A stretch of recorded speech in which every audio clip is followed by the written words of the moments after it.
Gwendoline Chaudoir, excusez-moi, bonjour. Merci de votre accueil. Vous êtes la première magistrate de cette commune depuis, rappelons-le, 2012. C'est étonnant puisque les élections ont eu lieu en 2014. Alors, dans quelles circonstances vous pouvez nous dire ? Oui, écoutez, en 2012, j'ai accédé à la fonction de maire de Port-Tiragne parce que le maire précédent, M. Claude Exposito, a démissionné. Et j'étais déjà dans l'équipe en charge de la culture et du patrimoine. Et donc j'ai présenté ma candidature pour assurer l'intérim, le remplacement sur ces 2 années restantes de mandat. Et le conseil municipal m'a donc élu. Voilà. Le goût, donc, vous partez à l'aventure en toute connaissance de cause, puisque vous étiez au conseil.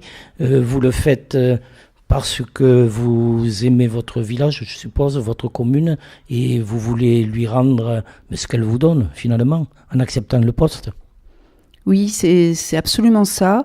En 2008, quand je me suis engagée auprès de Claude Exposito, c'était vraiment parce que ce village, je l'ai choisi, c'était le village où j'ai décidé que mes enfants allaient grandir. Je lui trouve des qualités incroyables, des atouts exceptionnels. C'est une opportunité de pouvoir œuvrer pour lui, pour l'avenir. On ne s'engage pas à 100% comme ça sans avoir tout mis à plat sur la table. Et une fois que la décision est prise, il faut aller au bout, de l'avant. Vous êtes allé au bout, vous avez repris un mandat supplémentaire donc, qui va s'achever d'ici 2 ans. Décrivez-nous d'abord en 4 mots votre commune. Alors, Port-Tiragne, c'est une commune balnéaire, une commune du littoral avec un patrimoine environnemental exceptionnel, plusieurs sites Natura 2000, des étangs de prés salés, une réserve naturelle, la réserve naturelle de Roquehaute, avec des origines volcaniques, puisque nous avons d'ailleurs notre église qui est classée au monument historique en pierre de basalte. Nous avons le canal du Midi qui traverse la commune, donc c'est classé au patrimoine de l'UNESCO. Nous avons aussi au niveau économique l'aéroport Béziers-Cap d'Agde qui se situe sur la commune et une partie aussi sur la commune de Vias. Et puis au niveau viticole, la cave de coopérative Cers Port-Tiragne Villeneuve qui d'année en année est de plus en plus connue, les vins reconnus, médaillés. C'est une commune où il fait bon vivre, voilà. Alors, vous l'avez lancé, Cers, Villeneuve, Port-Tiragne, pour beaucoup de Biterrois, 3 communes indissociables. Et donc tout ça interroge sur le fait que Cers et Villeneuve appartiennent à Béziers, à l'agglomération Béziers-Méditerranée, alors que vous êtes du côté de l'Hérault méditerranée, c'est-à-dire du côté de Vias-Agde. Alors, est-ce que c'est une histoire de basalte là aussi ? Parce que quand on regarde les 2 églises, c'est les pierres volcaniques encore. Oui, tout à fait. Le canal, d'ailleurs, traverse Port-Tiragne, Vias et arrive à Agde. Mais c'est surtout une histoire historique. À l'origine, cette agglomération, ça a été une communauté de communes qui a été créée dans les premières. Et historiquement, donc, Port-Tiragne faisait partie des précurseurs et des fondateurs de cette agglomération. Géographiquement, des fois, ça peut poser des problèmes pour la commune de Port-Tiragne, parce que nous sommes tournés aussi beaucoup sur le Biterrois, pour les écoles, le collège, le lycée, sur Sérignan, un certain nombre d'administrations. On s'adapte. 3200 ou 300 âmes, c'est un village qui a énormément progressé ces dernières années. Je crois que moi je l'ai connu avec un peu moins de 1000 habitants. C'est dire l'attrait, vous l'avez dit, un attrait de par la position, près du canal du Midi, non loin de la mer. Tout ça fait que d'année en année, vous avez de plus en plus de responsabilités, de plus en plus d'équipements à fournir. Tout ça, c'est compliqué. Oui, on a une pression foncière qui est importante. Dans les années 2000, il y a eu un grand boom, on va dire, au niveau urbanistique. Puis la commune a décidé de calmer le jeu un certain nombre d'années pour mettre toutes ces infrastructures à niveau, le lagunage naturel, les réseaux d'eau, etc. Et puis là, on envisage la création d'une nouvelle ZAC, parce que aussi une commune, à un moment, il faut qu'elle puisse se développer. Et la prochaine ZAC, la ZAC Sainte-Anne, qui est entre le village Port-Tiragne Village et Port-Tiragne Plage accueillera à peu près 380 nouvelles habitations avec des équipements publics, un stade, etc. Et nous avons une fluctuation de population qui se multiplie à peu près par 10 pendant la période estivale. Et effectivement, ça demande que le personnel communal s'adapte, la police municipale s'adapte, les infrastructures s'adaptent, préparer la saison, etc. C'est une organisation qui est dorénavant bien rodée.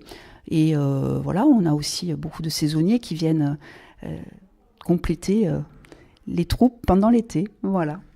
Alors, j'allais dire, il faut beaucoup d'argent pour organiser surtout une station balnéaire. Alors, il y a effectivement la taxe de séjour, on le sait, mais est-elle suffisante, Madame le maire? Alors on a la taxe de séjour, effectivement, mais bon, ça ne fait pas tout. Il faut quand même avoir une gestion vraiment rigoureuse en termes de fonctionnement, parce que c'est des charges qui sont nettement supérieures à d'autres collectivités, et sachant que quand même nous avons eu à subir des baisses de dotation de l'État, des transferts de compétences. Je parle de la promotion touristique qui est passée à l'agglomération. Alors heureusement, on l'a préparé sur plus d'un an, ce transfert de la promotion touristique. Donc voilà, on essaye de prendre le train en marche et de s'adapter, de saisir toutes les opportunités.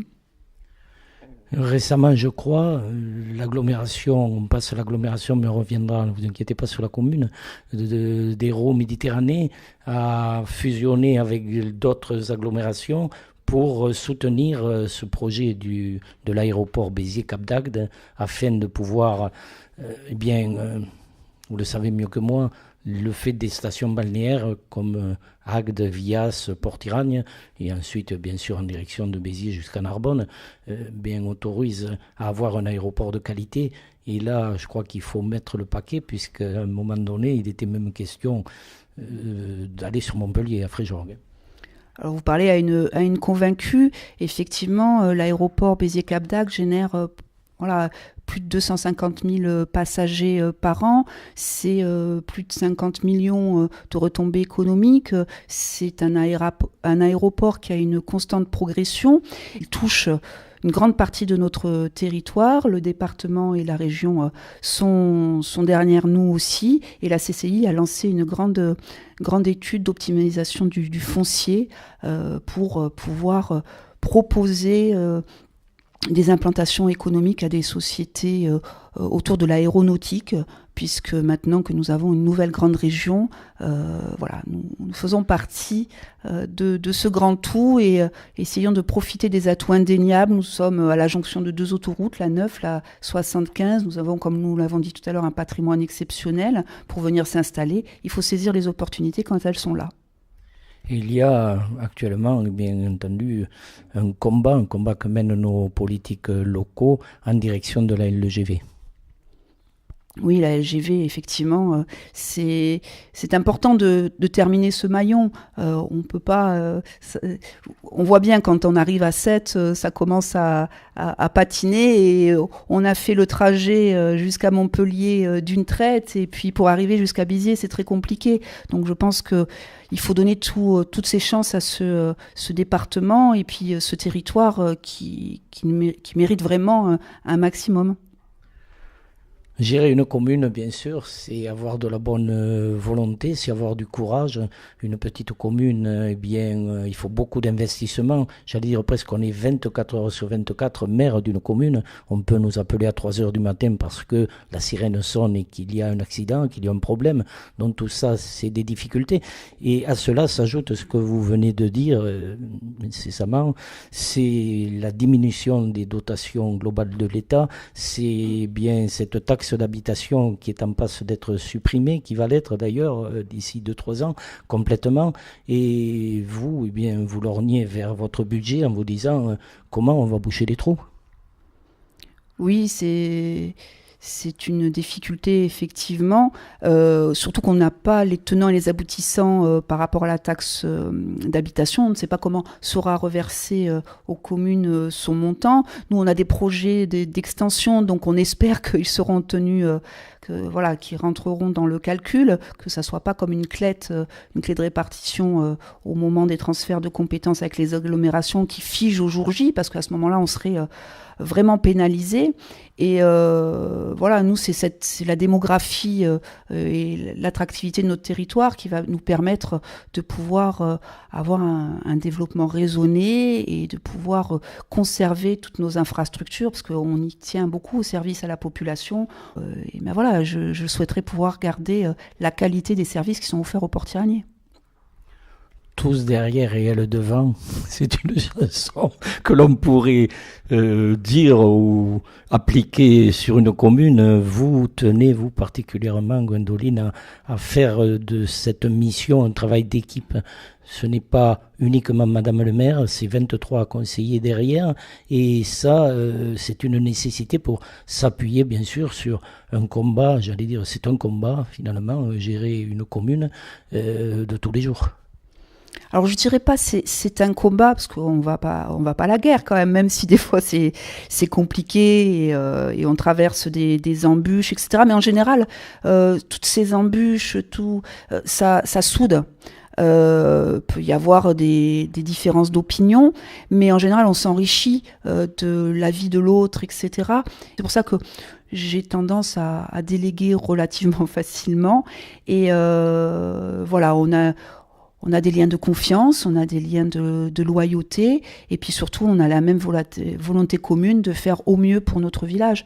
Alors, travail d'équipe au sein du conseil municipal, j'allais dire aussi travail d'équipe au sein de la commune elle-même, au sein du village, à savoir qu'un maire s'appuie souvent sur les associations, c'est-à-dire des gens qui, de manière bénévole, s'engagent pour leur commune. Et c'est le cas à Port-Tirani.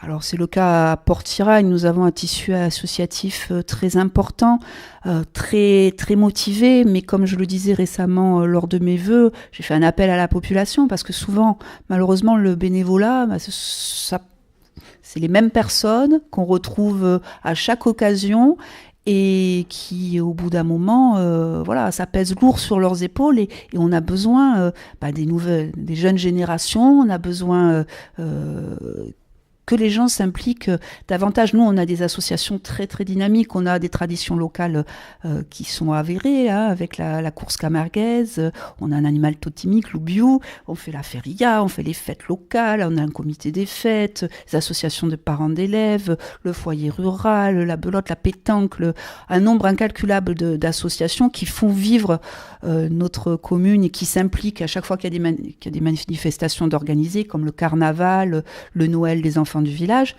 Moi, je leur tire un grand coup de chapeau, mais je dis aux port-tiraniers, c'est beau, vous vous régalez dans toutes ces manifestations, mais si vous avez du temps, n'hésitez pas, venez les rejoindre, donnez-leur un petit coup de main, et ça remobilisera toutes les troupes, parce que des fois, c'est lourd d'être bénévole. Le tourisme, bien entendu, Canalissimo, je crois, Radio Ciel Bleu d'ailleurs, s'engage pour inciter les Biterrois à venir sur une manifestation qui met en valeur le canal du Midi, cette maison de coche qui se trouve ou à côté de l'Écluse. Tout ça, c'est magnifique, hein, vous l'avez rappelé, ce lien entre le village et puis la station balnéaire. Alors, on parle du tourisme là. Le tourisme, c'est une manne certainement pour la commune. C'est aussi beaucoup de contraintes. C'est bien des emplois supplémentaires, je suppose, saisonniers. Et c'est une police qui doit être quand même peut-être plus vigilante et nombreuse, parce que les incivilités, même si à Port-Tirani, il y en a certainement, je ne pense pas qu'on en soit encore à un niveau inquiétant. Oui, alors le tourisme, pour nous, ça se prépare bien en amont. Le festival Canalissimo, c'est un petit peu l'ouverture de la saison. 3 jours autour du patrimoine, autour du canal du Midi. On va fêter la 10e édition. D'année en année, c'est un festival qui prend de l'ampleur autour du spectacle vivant, de la tradition, de l'Occitanie. Et ensuite, effectivement, nous allons enchaîner un nombre important de manifestations qu'il nous faut encadrer. Vous savez que malheureusement, nous sommes dans un climat un petit peu compliqué du fait des attentats, de la menace d'attentats, donc avec Vigipirate. Et nous travaillons de façon très étroite avec la gendarmerie en tout début d'année à sécuriser toutes nos manifestations. Donc ça demande que nous recrutions, en plus de nos équipes de police municipale, un certain nombre d'ASVP qui vont travailler jusqu'à des fois 2 heures du matin sur les manifestations communales. Autant de manifestations qui génèrent du public et qui nous font sécuriser de la façon la plus discrète possible pour que les vacanciers ne fassent que profiter et ne se rendent pas compte des coulisses. Alors, un personnage célèbre, je crois, de Port-Iragne, c'est Sébastien Castella. Sébastien Castella, qui ne connaît pas Sébastien dans le monde entier, les amoureux de corrida en feront vite le lien. Alors, on ne va pas s'engager dans les polémiques actuelles, mais je crois que Port-Iragne a des arènes aussi. Alors oui, Port-Iragne a des arènes, et à Port-Iragne, c'est la tradition plus de la bouvine. Port-Iragne a un paysage de petite Camargue. Nous avons une manade, la manade du Grand Salan, sur la commune, qui élève des taureaux Camargue et des chevaux Camargue et qui fait entièrement partie du paysage. Nous organisons des courses taurines pendant la saison estivale et aussi un certain nombre de taureaux-piscines pour nos amis vacanciers qui ont toujours autant de succès. Et on y tient beaucoup à ces traditions, puisque nous avons des abrivados, nous avons la manade qui anime ça, le club taurin. Notre animal totémique, c'est l'oubiou. Et voilà, le taureau. Donc tout ça, c'est de l'économie, encore une fois. Deuxième économie importante de la région, mais ça, c'est pas un scoop, hein, c'est la viticulture, bien entendu. Beaucoup de viticulteurs dans votre commune. Ah oui, nous, la viticulture, d'abord, elle façonne les paysages, et puis elle a fait des progrès en terminologique exceptionnels. Nous avons un caveau, le caveau de vente, qui est situé sur la commune de Port-Iragne, en lieu et place de la cave coopérative. Donc voilà, c'est une belle vitrine. Un casse-tête pour Madame le maire, je suppose, c'est le foncier, c'est surtout le PLU, comment gérer ce plan local d'urbanisme alors qu'il y a des zones qui sont à risque, qui sont près de la mer, et nous savons que le PRI aujourd'hui gèle énormément de terrain par principe de précaution. Alors nous, c'est bien simple, hein. Le PPRI, tout ce qui se trouve entre le canal du Midi et la mer est en zone rouge du PPRI. Donc, ce qui veut dire plus de nouvelles extensions, plus de nouvelles constructions. Voilà. Donc, on est aussi en espace proche du rivage. On est une commune loi littorale. On a un certain nombre de contraintes environnementales puisque nous avons plusieurs zones Natura 2000.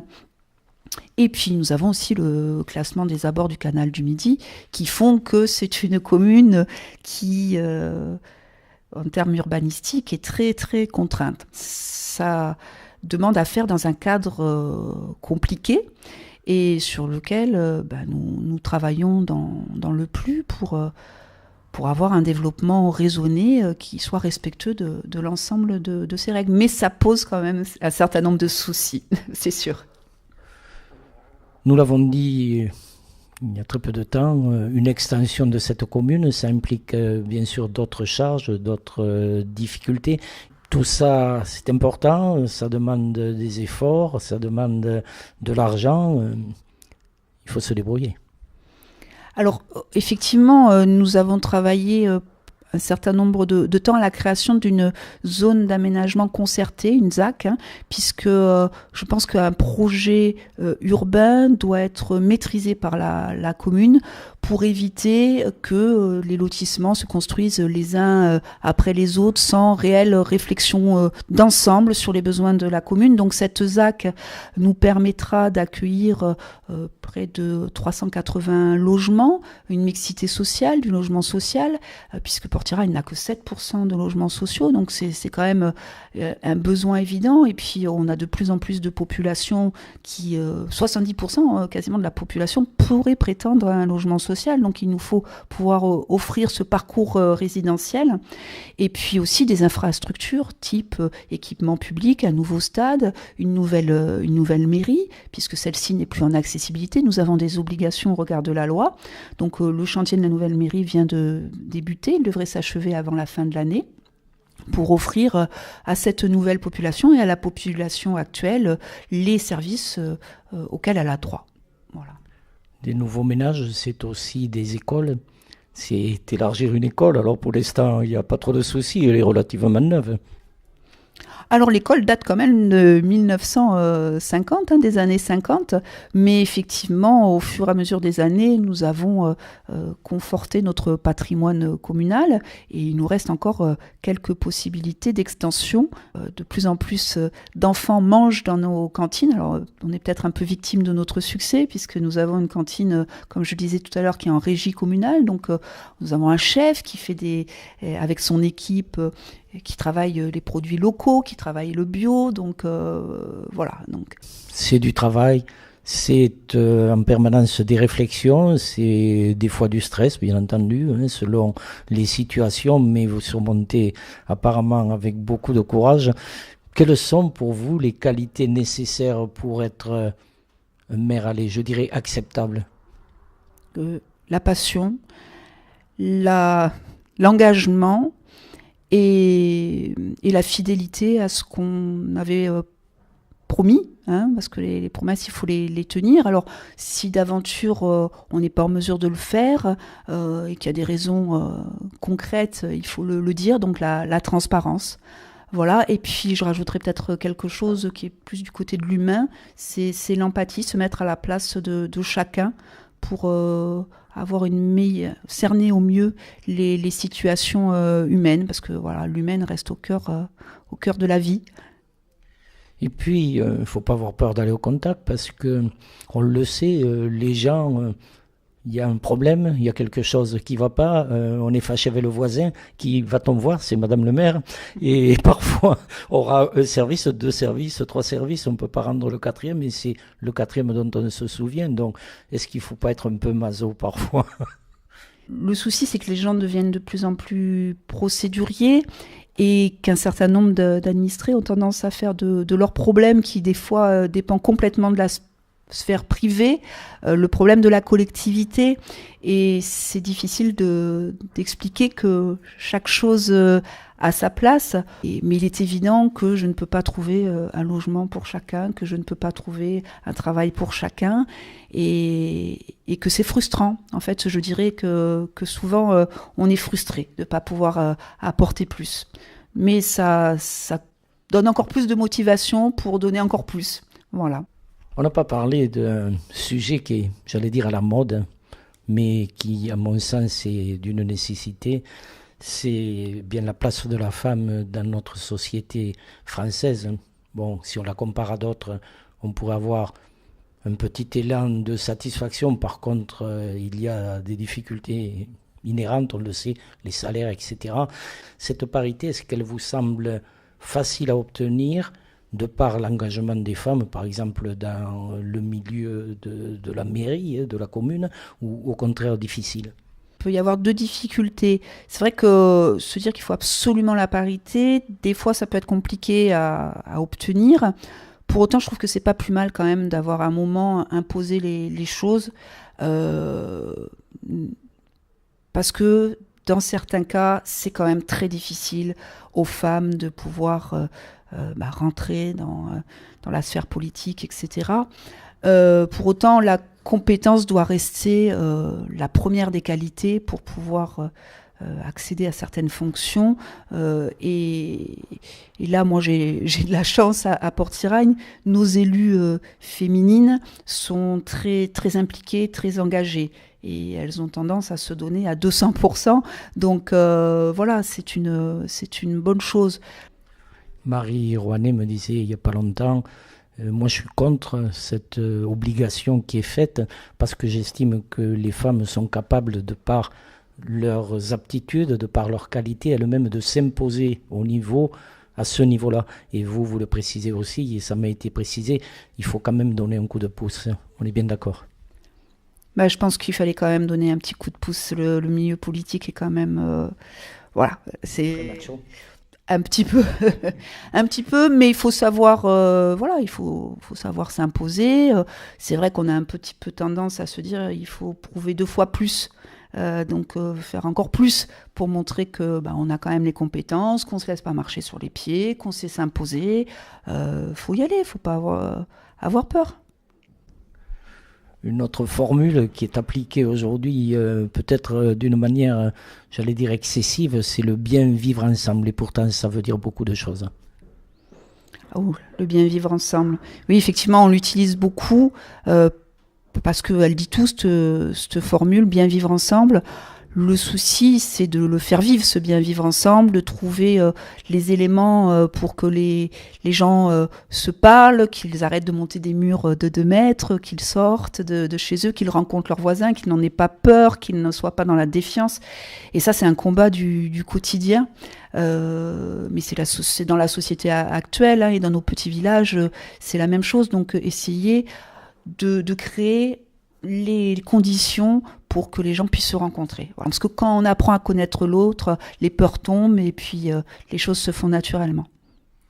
Donc on pourrait discuter de beaucoup de choses, Gwendoline, parce que vous êtes une femme de passion, ça se sent dans votre discours, vous aimez ce village, vous aimez rendre service aux gens.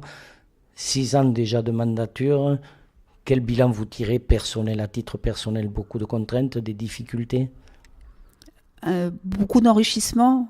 Je trouve que c'est quelque chose d'incroyable parce que on touche à tout, à tout dans la fonction de maire, que ça soit au niveau de urbanistique, de la sécurité, de la vie des gens, l'état civil, les mariages, les projets, construire un futur meilleur. Enfin, c'est passionnant. Alors les contraintes, évidemment, sur la vie personnelle, mais on le sait quand on s'engage et puis on le fait en connaissance de cause. Et voilà, donc beaucoup d'enrichissement dans cette aventure. Voilà.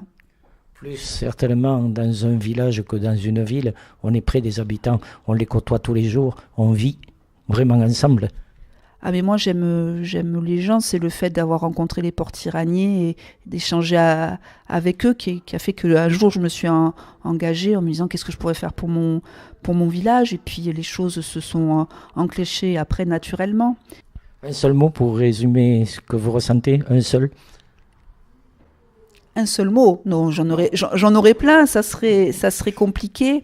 J'aimerais aller encore plus loin et puis donner un maximum. Voilà. Gwendoline Chaudoir, merci de nous avoir accueillis, merci de cet accueil chaleureux que vous démontrez non seulement dans votre village, mais dans votre intimité du bureau communal. Alors, au plaisir de vous revoir et certainement à Canalissimo. Avec plaisir, on vous y attend nombreux et merci de vous être arrêtés à Port-Iragne. Au revoir. Au revoir.